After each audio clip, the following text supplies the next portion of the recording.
Այսօր անցնում ենք մեր շարքի 8-րդ վիդեոին, որում խոսելու ենք այն մասին, թե ինչ է մարդու միտքը, ինչ է բանականությունը ու ինչպես ճիշտ որոշումներ ու ընտրություններ կատարել կյանքում։ Ընդհանրապես նկատած կլինեք, որ հաճախ մեր սովորությունները ու մեր արարքները ասես մեզանից անկախ են տեղի ունենում, ասես ներսում երկուձային կռվեն իրար հետ, երբեմն օրինակ մարդը ուզում է ինչ-որ բան թողնի, օրինակ խմելը կամ ծխելը, բայց ոչ մի ձև իր մոտ դա չի ստացվում։ Կամ ընդհակառակը մարդը ուզում է ինչ-որ նոր սովորություն զարգացնի, ինչ-որ նոր բան սկսի անել, օրինակ առօրները շուտ զարթնել կամ սպորտով զբաղվել, բայց չի կարողանում այդ սովորությունը զարգացնի։ Ու հաճախ այդ երկու ձայները իրար հետ կռվում են ու կախված նրանից թե ինչքան ուժեղ է մարդու կամքի ուժը, այդ երկու ձայներից մեկը հաղթում է, ու եթե մենք հասկանանք, թե այդ երկու ձայները որտեղից են գալիս, ապա ավելի լավ կհասկանանք, թե որտեղից են առաջանում մարդու մոտ խառը կպչուն մտքերը, որտեղից են առաջանում ինչ-որ վատ սովորություններ, վատ հատկանիշներ, կապվածություններ ու ավելի շատ հնարավորություն կունենանք դրանց հետ աշխատելու։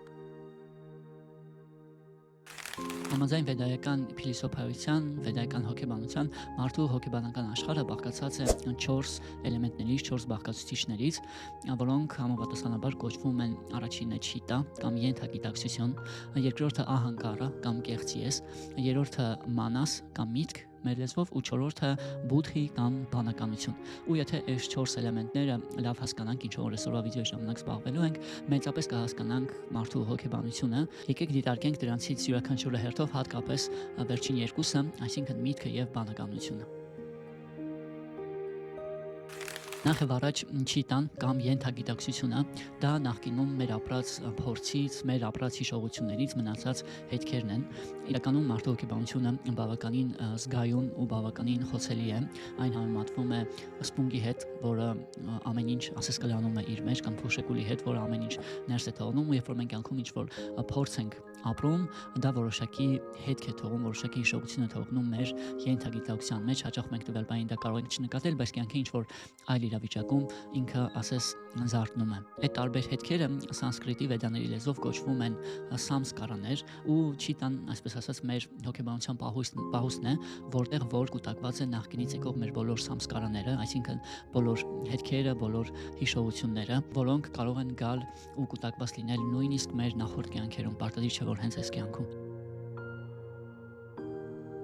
Երկրորդը ահանկարան, դա մեր լեզվով ասած կեղծ եսն է, ինքը բավականին բարդ էլեմենտ է իրականում ու տարբեր ասպեկտներ ունի, բայց ամենապարզ ու ամենաառաջին ֆունկցիան իր դա այն է, որ ինքը մեզ ստիպում է մեզ նույնացնել ինչ-որ բանի հետ, ինչը որ մենք չենք, այսինքն ինչ-որ մեր իրական եսը չի, օրինակ մեր մարմնի հետ կամ մեր սամսկարանների, այսինքն մեր մտքերի։ Հենց դա է պատճառը լինում, որ երբեմն երբ որ մարդկանց մոտ ինչ-որ կպչուն մտքեր են լինում, իրանք ասես իրենց նույնացնում են այդ մտքերի հետ, չնայած որ իրականում մտքերը մեզանից առանձին են, ու այդ մտքերը ընդամենը մեր հոգեբանության էկրանի վրա գալիս ու գնում են։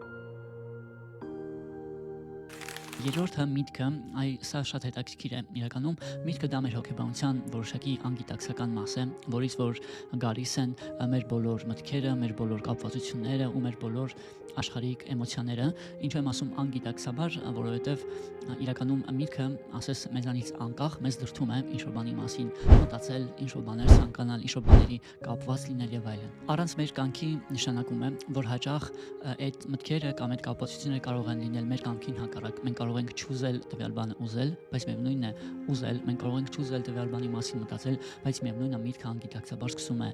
մտածել դրա մասին, ինչի որովհետև միտքը գործում է ոչ թե ըստ մեր հրահանգների ու ըստ մեր ցանկությունների, այլ գործում է ընդամենը ըստ նախկինի սամսկարաների։ Եթե մենք նախկինում ինչ-որ փորձ ենք ապրել, այս բանին միտքը մեզ կարող է դրդել գործել ըստ այդ փորձի, նույնիսկ եթե մենք դա չենք ցանկանում։ Օրինակ երեխա ժամանակ պատկերացրեք դուրս են գալիս ու շունը հարձակվում է մեր վրա, ու երեխա ժամանակից որոշակի սամսկարա, որոշակի հետք է մնում, որ շները վտանգավոր են, ու հետո կյանքի ընթացքում նույնիսկ մեծահասակ ժամանակ մարդը հանդիպում է շան ու իր մեջ ավտոմատ կերպով վախ է առաջանում, ինչի որովհետև հնուց դեռևս այդ հետքը, այդ սամսկարան կար, ու միտքը ավտոմատ կերպով դրդում է մարդուն այդ վախի էմոցիան ապրել։ Չորրորդը բուդդին կամ բանականությունը, դա իրականում մարդու պարգևն է, կարող ենք նկատել, որ կենդանիների մոտ դա շատ քիչ է զարգացած, դրա շնորհիվ մարդը կարող է որ իրեն կողքից նայել, նա կարող է որոշակի նպատակներ, առաջադրանքներ դնել, կարող է ինչ-որ բան արարել, ու դրա շնորհիվ ամենակարևորը մարդը կարող է ինքն իրեն ու իր մտքին կողքից նայել, ավելի ճիշտ վերևից նայել, այսինքն ինչ-որ բան, ինչ-որ մարդու միտքը ուզում է կամ միտքը դրդում է անել, մարդու բանականությունը կարող է տեսնել ու չցանկանալ դա։ Կուզեի նաև ձեր համար կարդալ Բհագավադ Գիտայի 3-րդ գլխից 32-րդ տեքստը, որում ասվում է. զգայարանները ավելի բարձր են, քան անշունչ մատերիան, միտքը ավելի բարձր է, քան զգայարանները, բանականությունն ավելի բարձր է, քան միտքը, իսկ բանականությունից վեր նա է հոգին։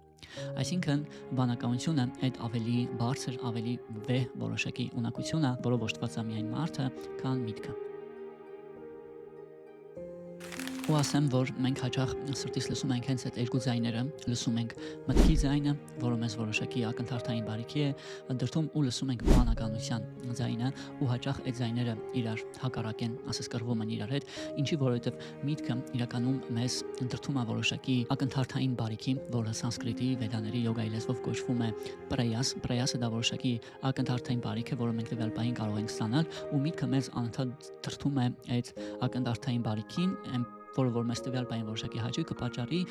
հիմնվելով նախկինի փորձի, նախկինի սամսկարաների վրա։ Մինչդեռ բանականությունը ինքը ավելի հեռուն է նայում է շրեյասը դա որոշակի հեռակա բարիք է, որը որ մենք կարող ենք ստանալ, երբեմն նույնիսկ տվյալ բանից ինչ որ ձևով մեզ զրկելուց, ու բանականությունը միշտ կողմնորոշվում է ըստ շրեյասի, ըստ հեռակա բարիքի։ Օրինակ կարող ենք տեսնել, որ մարդը ուզում է, չգիտեմ, դիետա պահի, որպեսզի նիհարի կամ որպեսզի ավելի առողջ լինի, որպեսզի ավելի լավ կազմվածք ունենա, ու բանականությունը ընտրում է դա, բայց միտքը անկախ դրանից միևնույնն է ինքը ուզում է ինչ-որ, չգիտեմ, այդ պահին այդ դիետան խախտի, ինչ-որ տորտ ուտի, որը այդ մարդը չէր ուզում ուտել, ինչի որովհետև մտքին ընդհանրապես չի հետաքրքրում, թե հետո ինչ կլինի, միտքը կողմնորոշվում է զուտ ակնթարթային բարիքով։ Դրա համար անընդհատ որոշակի կռիվ կա, անընդհատ կա միտքը, որը որ ձգտում է այդ պահին ինչ-որ լավ բան ապրել հիմնվելով նախկինի փորձի, նախկինի սամսկարանների վրա, ու մյուս կողմից կա բանականության ձայնը, որը որ փնտրում է որոշակի հեռակա, որոշակի ավելի վեհ ու բարձր ու ավելի մնայուն բարիք։ Ուստի շատ կարևոր է ուժեղացնել բանականությունը, որպեսզի կյանքում ճիշտ որոշումներ, ճիշտ ընտրություններ կատարենք ու կարողանանք կառավարել մեր մտքերը, մեր սովորությունները ու մեր կապվածությունները։ Միևնույն ժամանակ մտքից նույնպես կարելի է որոշակի հուշումներ ստանալ, հատկապես առողջության որոշակի ֆիզիկական հարցերում։ Երբեմն մեր մարմինը, քանի որ մեր այդ բառացի չի կարող խոսել, մեզ որոշակի հուշումներ է ուղարկում մտքի միջոցով, երբ որ մարմինը ինչ-որ բանի կարիք է ունենում, երբեմն դա գալիս է մտքի միջոցով այդ հուշումները, ու իրականում այդ հարցում նույնպես կարելի է որոշակի բարիք ստանալ մտքից, բայց կյանքում հիմնականում ավելի գլոբալ, ավելի կարևոր որոշումներ կայացնելիս միտքը հազիվ թե մեզ օգնի, մեզ այդ հարցերում կօգնի բանականությունը, որը որ կընտրի մեր համար հեռակա մնայուն բարիքը։ Ու այդ ձևով, երբ որ մարդու բանականությունը ուժեղ է, որպեսզի կառավարի իր միտքը, ըստ Բհագավադ Գիտայի այդ դեպքում միտքը դառնում է մարդու լավագույն ընկերը։ Կուզեի կարդալ ձեր համար նույնպես Բհագավադ Գիտայի այդ տեքստը, որում ասվում է հետևյալը, 6-րդ գլխի 6-րդ տեքստում ասվում է. այն մարդու համար, ով կարողացել է կառավարել միտքը, այն դառնում է լավագույն ընկերը, իսկ նրա համար, ում դա չի հաջողվել, միտքը ամենավոխերիմ թշնամին է մնում։ Ու որպեսզի ուժեղացնենք բանականությունը, շատ կարևոր է լսել մարդկանց, ովքեր իրենք ունեն ուժեղ բանականություն, ովքեր սովորել են կյանքում ընտրել հեռակա, ավելի բարձր բարիքը։ Հենց դրա համար է, որ կնկատեք արևելյան իմաստություններին, փիլիսոփայություններում մարդիկ ընդունում են հոգևոր ուսուցիչ կամ ինչպես կոչվում են գուրու, ինչի որովհետև դա մի երևույթ է, մի գործողություն է, որը որ մեզ օգնում է ուժեղացնել մեր բանականությունը, կապի մեջ մտնելով որոշակի անձնավորության, որոշակի ուսուցչի հետ, ում բանականությունն արդեն իսկ ուժեղ է, ու ում լսելով, ումից սովորելով մենք կարողանում ենք նույնպես ուժեղացնել մեր բանականությունը։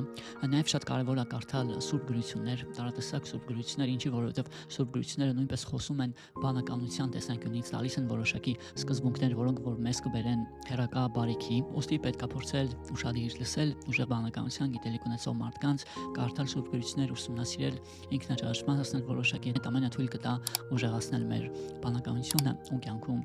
ճիշտ կողմնորոշվել, կուլ չգնալով մտքի որոշակի անգիտակցական իմպուլսներին։